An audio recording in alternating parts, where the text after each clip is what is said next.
Thank you, Mr. Chair.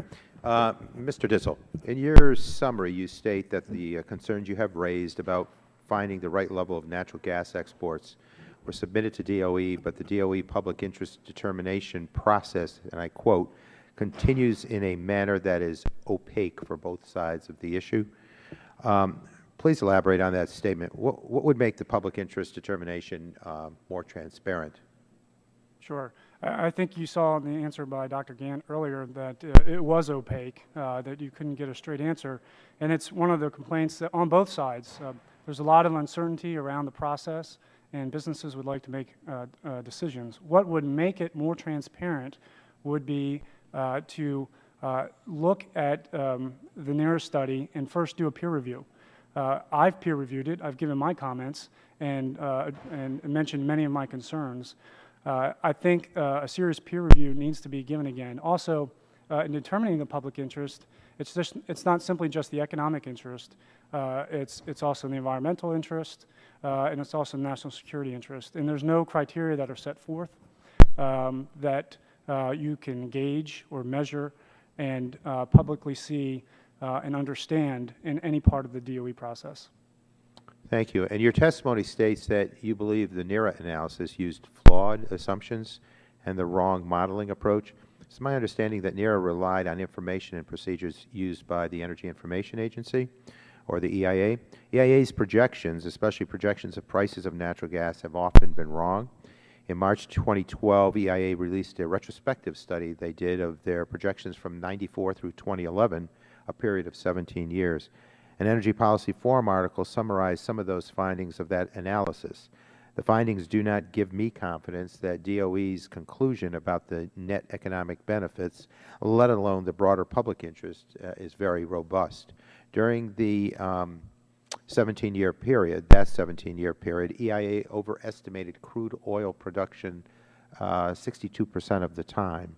They overestimated natural gas production 70.8% of the time, and natural gas consumption 69.6% of the time. I would also point out that in 2003, just 11 years ago, EIA's analysis of the LNG market was anticipating we would be importing natural gas, and there were plans for a number of LNG import facilities.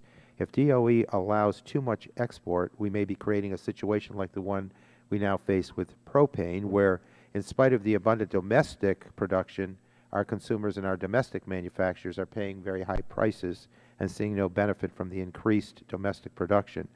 DOE is granting export allowances for 20 years. That is a long time in a business cycle.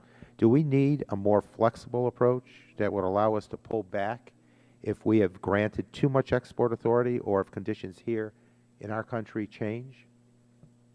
Well, first, I want to address the EIA comments that you made in the reference case and how consistently wrong it's been. Dr. Montgomery made a good point earlier that there's scenarios around the reference case. The problem is that you have to pick a reference case and just not blindly choose it. You have to step back and say, is it the right reference case? The biggest issue with the EIA analysis is that they rely on a domestic supply and demand curve. So if you take the supply curve from EIA and you layer on LNG exports, I agree you would get the prices that EIA projects. But the problem is we leave the domestic demand and supply curve when we enter into the global market. We enter the global LNG supply and demand curve, and that's where you get netback pricing. EIA does not have a global gas trade model. They've admitted it. I've heard them say that. So their approach is invalid when you're looking at LNG exports. And on the second question, do you mind repeating it, Representative?